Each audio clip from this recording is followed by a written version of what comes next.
جس کا علاج اللہ کے ذکر میں نہ ہو۔ ہمارا پرابلم یہ ہے کہ ہم 10 دن پڑھ کے چاہتے ہیں کہ 100 سال پرانا مسئلہ بھی حل ہو جائے، کہ ہلے تھوڑی تو کم ہی نہیں ہوا، 6 دن تو ہو گئے پڑھ دیں۔ یہ نہیں ہو سکتا کہ اگر پراپر ذکر کسی گائیڈ نے آپ کو دیا ہے کہ کون سا لفظ کس طریقے سے آپ کی زندگی پہ، آپ کے پٹھوں پہ، آپ کے ہڈیوں پہ، آپ کے خون پر، آپ کے دماغ پہ اثرات کرے گا، اگر کوئی سمجھدار آدمی دے تو یہ ناممکن ہے کہ اس کے اثرات نہ آئیں، کیونکہ چیزوں کو ریسائٹ کرنے سے اثرات آتے ہیں۔ یہاں کچھ لوگ کام کر رہے ہیں، وہ سورہ رحمان کی تلاوت لگاتے ہیں، بہت سارے لوگ بیماریوں میں، اور وہ کہتے ہیں کہ ہمیں شفا ہوئی۔ کیوں؟ اللہ کا ذکر ہو رہا ہے۔ ذکر صرف یہ نہیں ہوتا کہ اللہ اللہ کی جائے، اللہ کی باتیں کریں وہ بھی ذکر ہے، نماز پڑھیں وہ بھی ذکر ہے، قرآن کی تلاوت کریں وہ بھی ذکر ہے، نعمتیں لوگوں میں تقسیم کریں وہ بھی ذکر ہے۔ یہ ہو نہیں سکتا کہ اگر آپ سچے دل سے اللہ کے ذکر پہ گامزن ہو گئے ہیں اور آپ کے مسائل باقی رہ جائیں۔ یہ ہماری سوچ کی کمی ہوتی ہے کہ جو ہم ذکر میں کوتاہی کرتے ہیں۔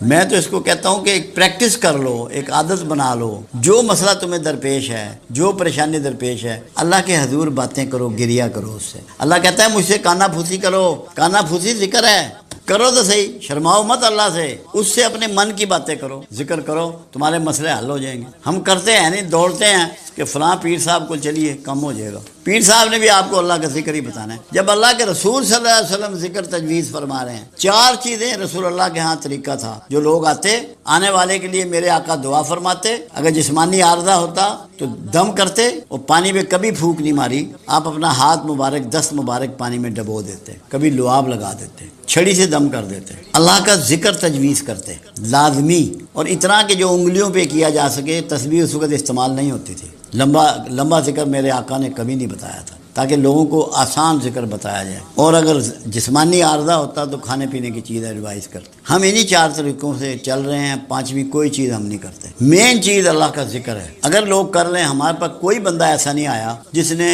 دل جمی سے ذکر کیا ہو اور اس کا مسئلہ پینڈنگ رہ گیا ہو، میرے پاس تو نہیں آیا، مجھے نہیں یاد اس 30 سال میں۔ تو ذکر سب سے امپورٹنٹ چیز ہے زندگی میں، اس کو تو چھوڑنا نہیں چاہیے۔ تھوڑا بہت جتنی توفیق ہے، جتنی صحت ہے، جتنا ٹائم ہے، ذکر کو مت چھوڑو۔ آپ جو اچیو کرنا چاہتے ہیں ذکر کو پکڑ لیں، یہ ناممکن ہے کہ اچیو نہ ہو، ناممکن کا لفظ استعمال کر۔ میں نے عجیب کہانی دیکھی، کچھ لوگ ضربیں لگاتے ہیں دل کی طرف، اللہ ہو کی، اللہ الصمد کی، اور یہ سمجھتے ہیں کہ ہمارا قلب جاری ہو گیا، کیونکہ یہ ایک اعصابی نظام کا حصہ ہے۔ دل ایک غدود ہے، اس کو اتنی دفعہ جب اس خاص طریقے سے حرکت دی جائے تو اس کی سپیڈ بڑھ جاتی ہے۔ اس کا مطلب یہ نہیں ہوتا کہ قلب جاری ہو گیا، یہ مس انڈرسٹینڈنگ ہے اس بارے میں۔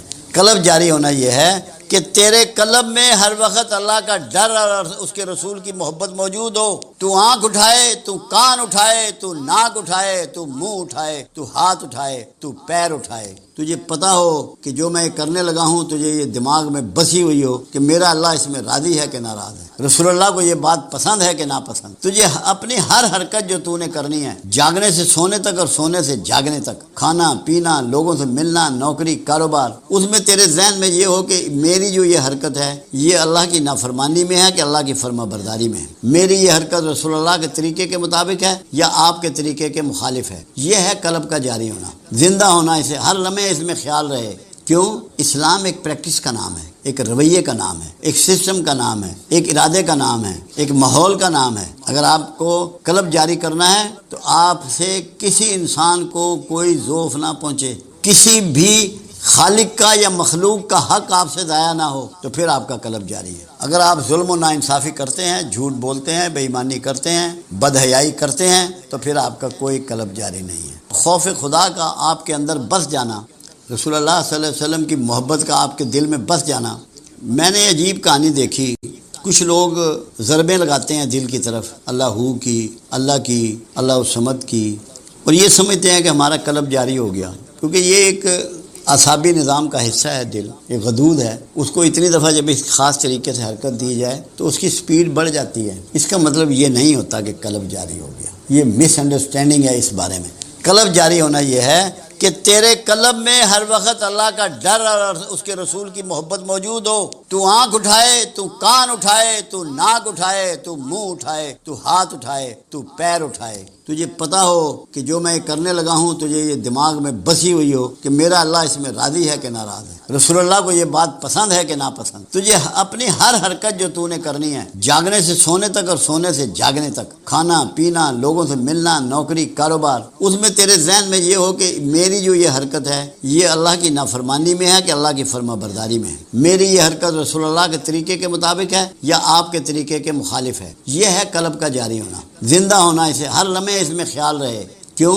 اسلام ایک پریکٹس کا نام ہے، ایک رویے کا نام ہے، ایک سسٹم کا نام ہے، ایک ارادے کا نام ہے، ایک ماحول کا نام ہے۔ اگر آپ کو قلب جاری کرنا ہے تو آپ سے کسی انسان کو کوئی ذوف نہ پہنچے، کسی بھی خالق کا یا مخلوق کا حق آپ سے ضائع نہ ہو، تو پھر آپ کا قلب جاری ہے۔ اگر آپ ظلم و ناانصافی کرتے ہیں، جھوٹ بولتے ہیں، بے ایمانی کرتے ہیں، بد حیائی کرتے ہیں، تو پھر آپ کا کوئی قلب جاری نہیں ہے۔ خوف خدا کا آپ کے اندر بس جانا، سادہ کھانا، سادہ دفتر، سادہ گھر، چھوٹا دفتر، چھوٹی گاڑی، اپنے آپ کو سکیڑ کر۔ میں نے ٹی وی پہ ایک دفعہ پروگرام کیا تھا جس کا نام میں نے رکھا تھا ریورس گیئر۔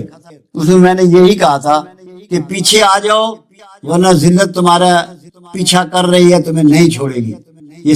یہ بات ہے کوئی 6 سال پہلے کی۔ میں نے کہا بجلی کا بٹن جلانے کی طاقت نہ رکھو گے، تمہارے گھر میں بجلی موجود ہوگی، گیس استعمال نہیں کرو گے، گاڑی تمہارے گھر کھڑی ہوگی، پیٹرول نہ ڈلوا سکو گے، پلٹ پلو، واپس ریورس لگاؤ۔ 1964 تک جا کے دیکھو کیا سامان ہوتا تھا گھروں میں، یورپ جا کے دیکھو ان کے گھروں میں کیا سامان ہے، چائنا جا کے دیکھو ان کے گھروں میں کیا سامان ہے، انڈیا جا کے دیکھو ان کے گھروں میں کیا سامان ہے۔ کم سامان کے ساتھ جینا سیکھو، کم اسباب کے ساتھ جینا سیکھو۔ جب تک سادگی اختیار نہیں کرو گے دنیا کی کوئی طاقت تمہارے حالات نہیں بدل سکتی۔ مبارکہ ہے، میرے آقا کا فرمان ہے کہ قیامت والے دن بھکاری ایسے ہوں گے جیسے ان کے چہروں پہ غار ہوں، دونوں طرف یہ گالوں کی بجائے غار ہوں گے، ان کو ایسے اٹھایا جائے گا۔ پھر اللہ کہتا ہے میں نے اور تم مفلوق الحال تھے، میں نے اور میرے رسول نے تمہیں غنی کر دیا۔ اللہ رسول کو راضی کرنے کی کوشش کرے، راضی کیسے کرو گے وہ بھی اللہ بتا رہا ہے۔ اللہ فرماتا ہے جو میرے شکر گزار بندے ہیں میں ان کے انعامات میں اضافہ کرتا ہوں۔ ہمارے ہاں سب ناشکرے ہیں، صبح جب ہوتی ہے حکمرانوں کو، اہلکاروں کو، محلے والوں کو، سبزی والے کو، فروٹ والے کو، دودھ والے کو، گوشت والے کو، سب کو برا بھلا، ہر چیز نمبر 2 ہے، ہر چیز غلط ہے، اور جو کہہ رہا ہوتا ہے وہ سارے کام نمبر 2 کے کر رہا ہوتا ہے۔ ہر ایک کا شکوہ صبح، یہ زبان اللہ نے ہمیں دی تھی اور یہ ہونٹ دیے تھے اپنا شکر ادا کرنے کے لیے۔ ہم دن کی ابتدا ناشکرے پن سے کرتے ہیں۔ دنیا کی کون طاقت ہمیں محفوظ کر لے گی؟ کوئی بچا لے گا ہمیں؟ کیا یہ ممکن ہے؟ تو ہمیں شکوے چھوڑ کے اللہ کا شکر گزار ہونا ہے اور فضول خرچی سے بچنا ہے۔ یہ دیکھنا ہے اپنے اپنے گھروں میں کہ کون سی چیز ایسی ہے جو ہم نہ کریں تو ہمارے اخراجات کم ہو سکتے ہیں۔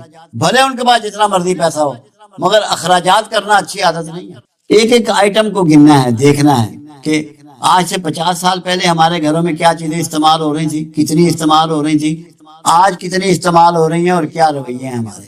باہر کھانے پہ ہم کتنا لگاتے ہیں، گھر میں پکانے پہ کتنا لگاتے ہیں۔ ہر چیز کو دیکھنا ہے، بھالنا ہے، اس کی بجٹنگ کرنی ہے، قومی سوچ کے ساتھ کرنی ہے۔ غربت قومی مسئلہ ہے، یہ تب تک دور نہیں ہوگی۔ پھر رسول اللہ صلی اللہ علیہ وسلم کا اس میں فرمان، ایک تو اللہ کی طرف سے ہو گیا کہ فضول خرچی نہ کرو، اسراف نہ کرو اور میرا شکر گزار بندے بنو، رزق کی تقسیم میرے ذمے ہے۔ رسول اللہ صلی اللہ علیہ وسلم کا ایک فرمان مبارک ہے، جس نے میانہ روی اختیار کی وہ کبھی مفلس نہیں ہوگا۔ کملی والے کا فرمان ہے میانہ روی کو پکڑ لو، میانہ رو، کبھی مفلس نہیں ہوگا۔ تو ہم مفلس ہیں۔ اور دوسری بات، اللہ کے علاوہ کوئی غریبی کسی کی دور کر سکتا ہے؟ انٹرنیشنل سسٹم نے کتنے ملکوں کی غریبی دور کی ہے، کتنے لوگوں کی غریبی دور کی ہے؟ کوئی ریکارڈ ہے، کوئی مثال ہے کسی کے پاس؟ آپ نے اپنی غریبی خود دور کرنی ہے۔ ایک طریقہ یہ اللہ کی شکر گزاری کے ساتھ، اللہ سے پناہ مانگنے کے ساتھ، اللہ سے دعاؤں کے ساتھ، اللہ کی فرما برداری کے ساتھ، رسول اللہ صلی اللہ علیہ وسلم کی زندگی جو گزاری انفرادی اور اجتماعی، اس کی روشنی میں، اس کی ہدایت میں، اس کی ٹیچنگ میں، اس کے ساتھ پھر بھیک سے نفرت کرتے ہوئے، وہ لباس ہمیں نہیں چاہیے جو بھیک سے ملے، وہ بڑا گھر نہیں چاہیے جو بھیک سے ملے. بھیک سے نفرت کرنی. انسانی عزت نفس کے لیے جو سب سے ظالم چیز ہے اور بری چیز ہے وہ بھیک ہے. ہم ایک کس طرح نکل سکتے ہیں؟ پہلے نمبر پہ اسراف سے بچ کر. دوسرے نمبر پر اب آپ دیکھیں، میں آپ کو ایک مثال دیتا ہوں تاکہ آپ کو بات سمجھ میں آئے. ماؤ زے تن، چائنا کا لیڈر، انقلاب کا لیڈر، ان سے کسی صحافی نے سوال کیا کہ آپ کا کوئی پرابلم ہے، کوئی مسئلہ ہے؟ کہا جی ایک بہت بڑا مسئلہ ہے. کہا کیا مسئلہ ہے؟ کہ ہمارے پاس کام زیادہ ہے، افراد کم ہیں. جو دنیا کی سب سے بڑی پاپولیشن ہے، کام زیادہ ہے، افراد کم ہیں. تو مقصد کیا ہوا؟ ہر فرد کو کام پہ لگا دو. اگر ہر فرد کام پہ لگ جائے اور کوئی مشکل نہیں ہے معاشرے کے لیے اور اسٹیٹ کے لیے. دوسری چیز آپ کے پاس وافر ہے. آبادی آپ کی 62% نوجوانوں کی ہے، ریٹائر لوگوں کی نہیں ہے. یہ جاپان نہیں ہے کہ جہاں ریٹائر لوگوں کی زندگی ہے، پاکستان ہے. یہاں 62% نوجوان ہیں اور زمین آپ کی بے شمار ہے. سارے نوجوانوں کو زمین کو آباد کرنے پہ لگا دو. اشتمال اراضی کے پروگرام بنا دو. مجبور کر دو ذمہ دار کو جس کی زمین ہے کہ اگر تیری زمین بے آباد ہوگی تو گورنمنٹ اس کو لے لے گی، ہائر کر لے گی.